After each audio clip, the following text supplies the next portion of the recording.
Dans une petite ville à la fin d'une dure hiver, un garçon noir de 18 ans, l'orphelin, chevauche le vieux cheval de sa défunte mère Vélo, luttant pour survivre à travers ce travail de livraison et faire tout ce qu'il faut-il suffit d'avoir un endroit où dormir chaque nuit en se dépêchant de terminer sa dernière livraison de la journée. Il suit tomber sur une femme âgée seule, éperdue à un arrêt de bus, l'aidant signifie manquer la livraison et risquer de perdre son seul abri.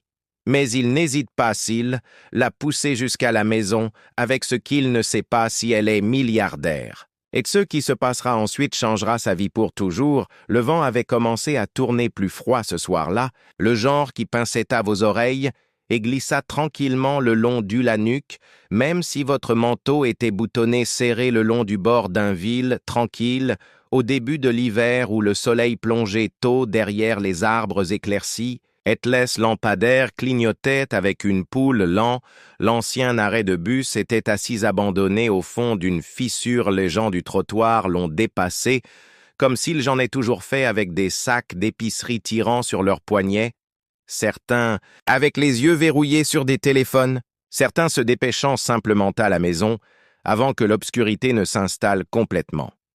Mais aucun d'eux ne la regarda là. Vieille femme se tenait seule, enveloppée dans un manteau en laine beige qui avait vu mieux décennies. Ses cheveux, argentés des passes d'œufs noix, autrefois blanches, ses petites mains serrant un sac à main en cuir en lambeaux. Comme elle se tourna pour regarder chaque voiture qui passait, en espérant que ce soit celui qu'elle y attendait, que sa bouche bouge murmurant quelque chose à propos du nombre 12 itinéraires sur une rue qui n'était pas tout à fait correspondre à tout ce qui se trouve ici, et tous les quelques instants, elle fit un pas vers le trottoir pour revenir en arrière. Confus obscurcit son visage. Non loin d'elle, un jeune homme nommé André s'était arrêté pour boire dans une bouteille d'eau en métal cabossé, avait à peine 18 ans, avec une silhouette. Étiré mince à cause du temps et de la faim, portant une capuche-veste délavée par trop d'hiver et une paire de chaussures qui tenaient mieux ensemble par habitude que artisanat, son vieux vélo penché contre le banc rouillé derrière lui chaîne, pédales grinçantes et dos branlant un support qui semblait pouvoir tomber si, on l'avait poussé trop fort. Il aurait appartenu à sa mère, et après qu'elle l'ait décédé est, devenu son seul moyen de travailler en zippant autour de la ville, livrant de petits colis épicerie, médicaments, tout gens avait besoin d'un salaire à peine suffisant pour s'en est sorti de justesse. Mais André a travaillé tranquillement urgence ce soir-là. Il avait une dernière livraison à effectuer avant que l'horloge ne sonne 8, une dernière course, et s'il la terminait, aurait juste assez pour payer son semaine de loyer si le propriétaire n'avait pas fait-il éclair que la clé ne correspondrait plus à la le matin venu. Andrew a resserré la serrure sangle du sac de livraison sur son poitrine, prêt à sortir, quand ses yeux j'ai capté le mouvement de la vieille femme près de l'arrêt. Quelque chose à propos de son immobilité le frappa, non pas comme quelqu'un qui attendait, mais comme quelqu'un de perdu. Elle s'est retournée à nouveau, regarda autour d'elle, puis regarda la sienne pied, comme si même eux étaient devenus inconnus. Elle marmonna quelque chose, prit un demi-pas en avant, puis s'est arrêtée. André hésitait devant le poids de l'horlogétique, tac plus fort dans sa poitrine, pendant quelques minutes. Importait maintenant, et la différence entre rester au chaud et être dans la rue était une seule livraison plus loin, mais ensuite le vent s'est déplacé et a porté sa voix vers lui faible. Tremblant mais indéniablement, Willow Lane, effrayé, ou peut-être que c'était Jardin, était-ce le bus 12, ces mots tombaient comme des feuilles volantes et personne d'autre ne semblait entendre sans vraiment comprendre pourquoi. André s'est approché en poussant son vélo à côté de lui. « Excusez-moi, madame, » dit-il doucement, ne voulant pas la surprendre. « Sont-tu va bien ?» Elle cligna des yeux vers lui. Je ne suis pas sûr de la façon dont quelqu'un pourrait regarder un souvenir lointain. J'essayais d'obtenir à la maison, dit-elle d'une voix légère et terrant. Mais je crois que j'ai raté le bus ou peut-être que son rire m'a manqué petit et cassant comme du verre menaçant pour craquer. André hocha lentement la tête ou faire-tu vie. Peut-être que je peux t'aider à y arriver. Rel baissa les yeux sur son sac à main. Puis je l'ai fouillé, sans butin. mouchoir et sortit un rouge à lèvres, sans bouton de pièces de monnaie de casquette. Un transfert de Busdale, il y a 2 jours mais pas d'adresse, chez André Lecoeur, c'est un peu serré, puis quelque chose a attiré son attention, une délicate chaîne en argent autour de son cou, et au bout un petit pendentif ovale, posé contre elle manteau. Il se pencha plus près en plissant les yeux gravés en cursive élégante au dos du charme, étaient les mots « Evelyn Rose, 48, Oak Hill Drive, Northside ». Son Oak Hill lui coupa le souffle.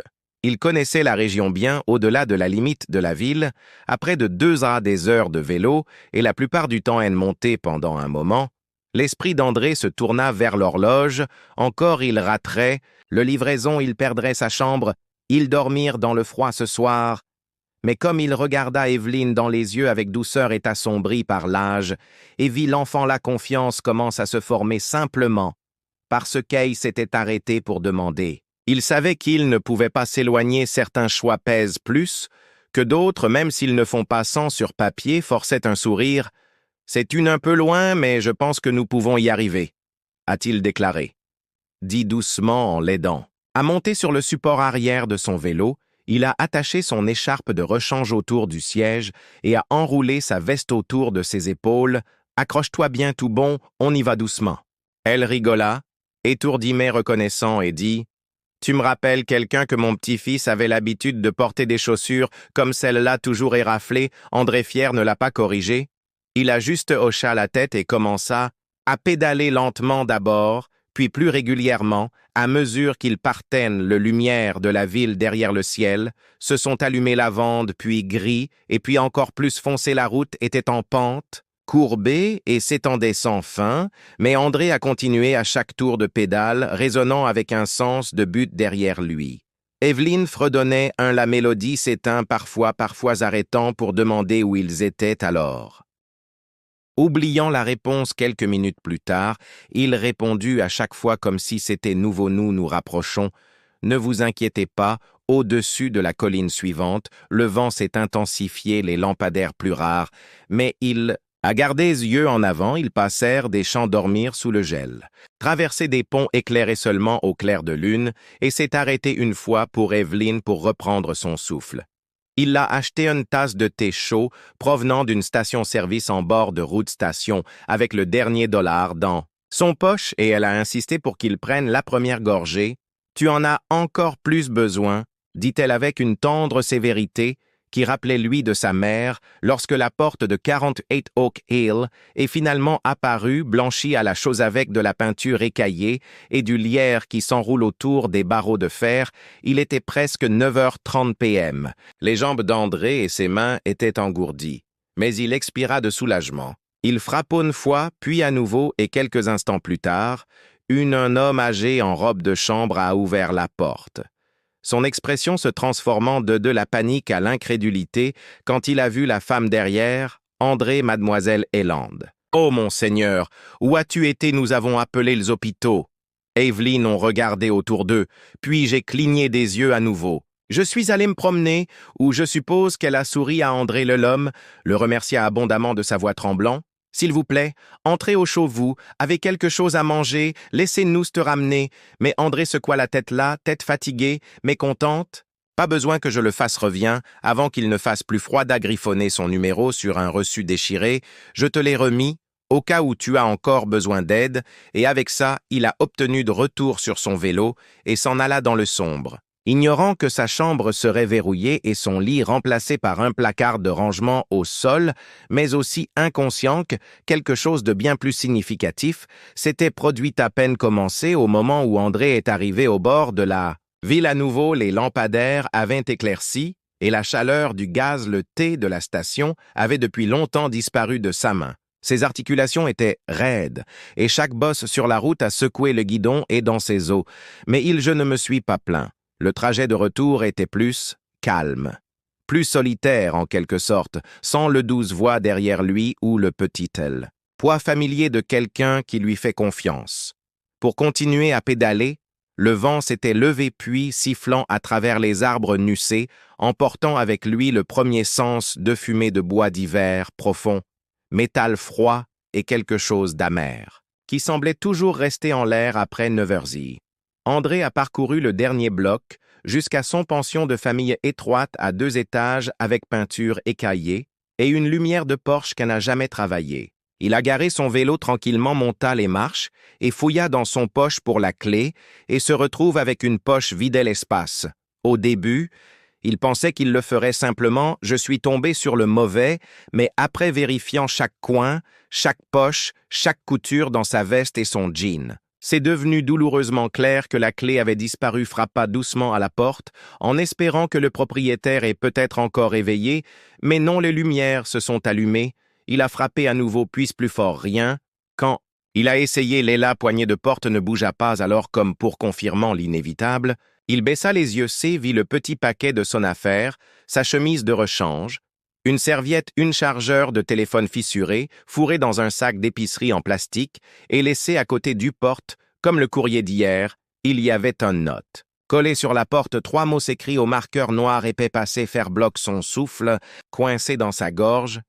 Je suis resté là pendant une longue minute à vélo son côté, ne sait pas s'il doit maudire ou pleurer, il n'a fait ni l'un ni l'autre, mais André s'est retourné vers le centre-ville, ses jambes lui faisaient mal du trajet, jusqu'à Oak Hill, et retourné s'il ne les a pas laissés se reposer. Il a pédalé lentement, sachant qu'il n'y avait plus nulle part où aller, mais j'ai besoin de bouger de toute façon à cause du froid installé maintenant dans sa poitrine, et le silence ne ferait qu'empirer les choses s'il était presque minuit quand il passa devant truelle arrière du marché Johnson, une petite épicerie du coin, où il aidait parfois à réapprovisionner les rayons en échange de produits d'un jour du pain et quelques dollars ici et là le propriétaire.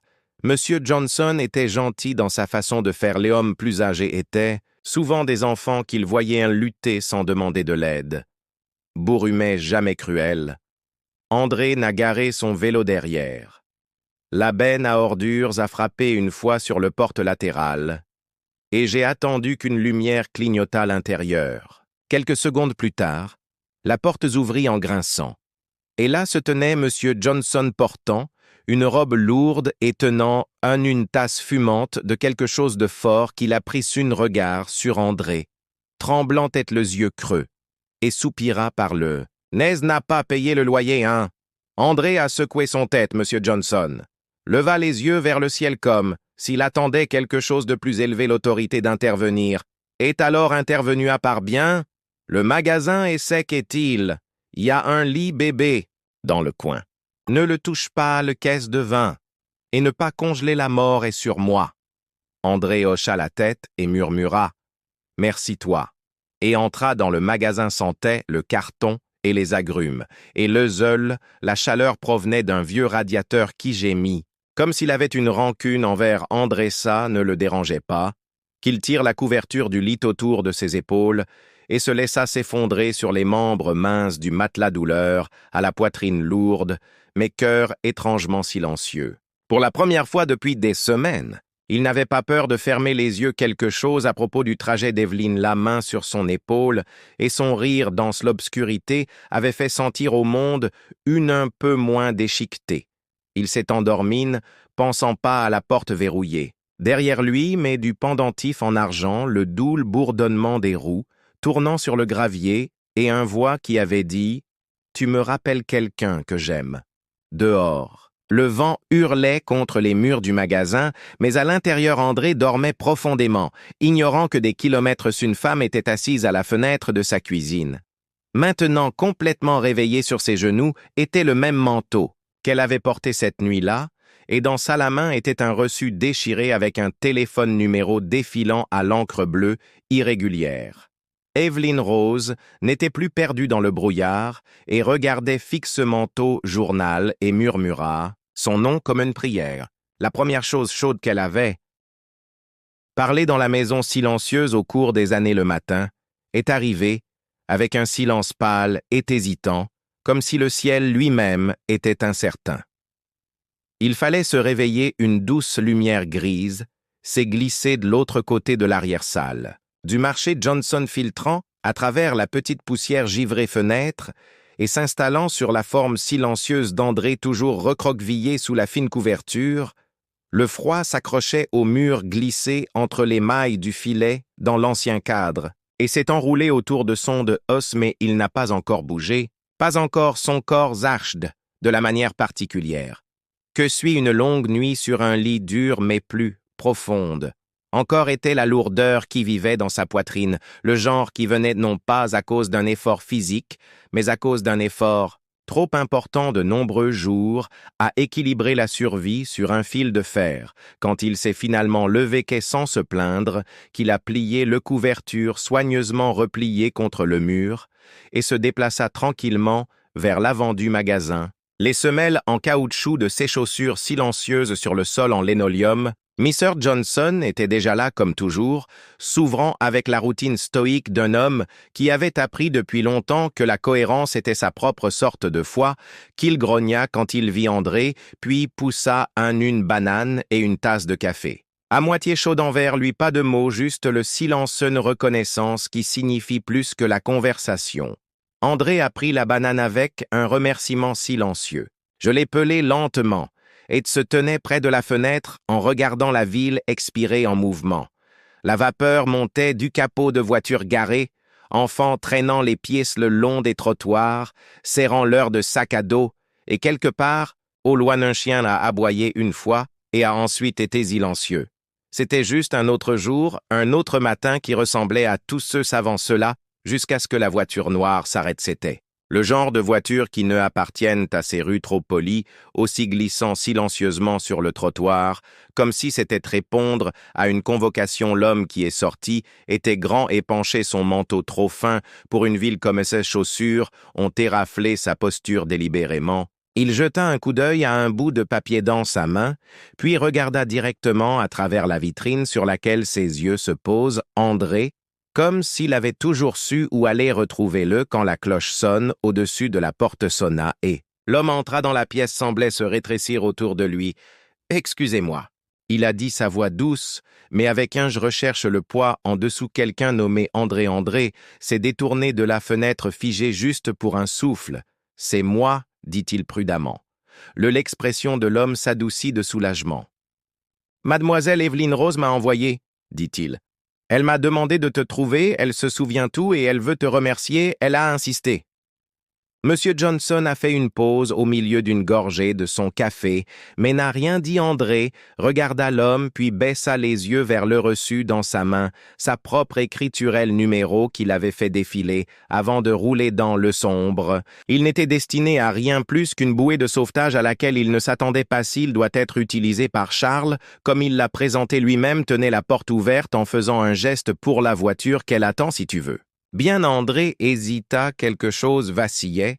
Derrière ses yeux l'idée de retourner dans cette maison, d'entrer dans un monde qui ne m'appartenait pas pour lui, c'était comme se tenir pieds nus à le bord d'un sol de salle de bal poli. Il n'était qu'un livreur sans endroit où aller, il n'avait pas de sommeil, pas de famille, pas de ligne d'arrivée. J'ai fait ce qui était juste, c'était tout. Je viens de voulait être sûr de rentrer chez elle en toute sécurité. Il a dit doucement mais fermement, c'est tout, c'était le cas. Charles le regarda pendant un moment, ni offensé, ni insistantait. « Tu l'as fait, » répondit-il. « Mais elle, crois-tu, lui a donné plus que des instructions. Elle tu as dit que tu lui as redonné un sentiment de elle-même. Elle aimerait beaucoup vous, le dire qu'en personne. » André regarda vers M. Johnson, qui a haussé les épaules, avec le même l'indifférence qu'il utilisait pour masquer l'inquiétude. « Vas-y, » dit-il. « Ton C sera là si tu en as besoin. » Avec un souffle qui semblait trop grand pour sa poitrine, André hocha la tête et suivit Charles sur le chemin jusqu'à Oak. La colline était surréaliste à la lumière du jour. Les arbresquis se profilaient comme des ombres dans la nuit avant maintenant, se tenaient debout et immobiles, sentinelles d'un sentier forestier secret. Le virage semblait plus court et les collines moins raides, mais André se souvenait encore de chacun d'eux, chaque pierre et pente gravée, danse le souvenir de ses jambes, quand elles ont atteint la grande maison blanche n'est plus ressemblait à un monument, mais à un souvenir familier adouci par l'heure. Charles conduisit par l'entrée latérale dans une pièce remplie de soleil et de vieux livres et de chaleur tranquille là-bas, assis près. De la fenêtre, Evelyne n'était-elle pas la femme errante et étourdie la nuit précédente, mais quelqu'un complètement différent. Ses yeux étaient perçants, cheveux soigneusement épinglés, et quand elle a vu André, son sourire s'est répandu sur son visage comme un deuil sur les montagnes. « Toi !» Elle souffla sa voix tremblante, juste assez pour montrer sa vérité. « Tu m'as ramené à la maison. » Elle attrapa ses mains et les serra contre elle, doux mais insistant. « Je me souviens tout, chaque rue, chaque mot que tu ne m'as pas traité comme un étranger que tu as fait, je me sens en sécurité. » André baissa la tête, je ne sais pas quoi dire. Le sentiment de louange trop grand pour le simple acte qu'il avait à jouer, mais Evelyne n'avait pas fini. Élèse pencha en avant, ses yeux cherchant son nid. « Je ne connais pas ton histoire, dit-elle, mais j'aimerais, et si vous n'avez pas d'endroit où je serais honoré de vous en offrir une ici, pas seulement pour ce soir, pour plus longtemps si tu me laisserais cette maison en atrope chambre et pas assez de gentillesse que vous voudriez changer ça. » André cligna des yeux face à l'offre le prenant complètement au dépourvu. C'était généreux plus que généreux, et pourtant quelque chose en lui résistait. Il prit une recul, sa voix basse mais ferme. « C'est vraiment gentil de ta part, mais je ne l'ai pas fait ça pour obtenir tout ce que je voulais, que tu sois en sécurité, c'est tout. » Evelyne's yeux n'ont pas vacillé, et elle a dit « C'est exactement pour cela que je veux que tu restes. » Doucement-il n'a pas répondu tout de suite au silence. Entre eux s'étendait doucement, mais incertain, rempli d'un sentiment qu'aucun d'eux ne pouvait vraiment nommer. « Et bien qu'André revienne sur le marché cette nuit-là, je dormirai à nouveau dans le débarras et réveille, avec le même froid. Quelque chose avait changé. Il avait été vu non pas pour ce qui lui manquait, mais pour ce qu'il portait, la lumière calme et constante de quelqu'un qui s'est présenté même quand personne n'était là, regardait, et loin de ce soleil, Evelyne était assise dans la chambre. Le cœur moins seul se prépare déjà pour demain quand elle offrirait à nouveau, non pas par charité mais de reconnaissance, car parfois la famille Est n'est pas pour qui nous sommes nés, mais pour qui nous choisissons, rentrer à pied avec dans le noir. Le prochain le matin est venu avec un ciel plus doux, effleuré avec de légères stries d'or pâle, qui jeta un coup d'œil timide à travers le rideau. Délavé de nuages, comme si le soleil lui-même était hésitant à perturber le calme de la journée dans l'arrière-salle de Johnson's Marché, André s'était levé tôt comme toujours, balayé le sol et organisé les caisses dents, des piles bien rangées et tranquilles. Son esprit est trop plein.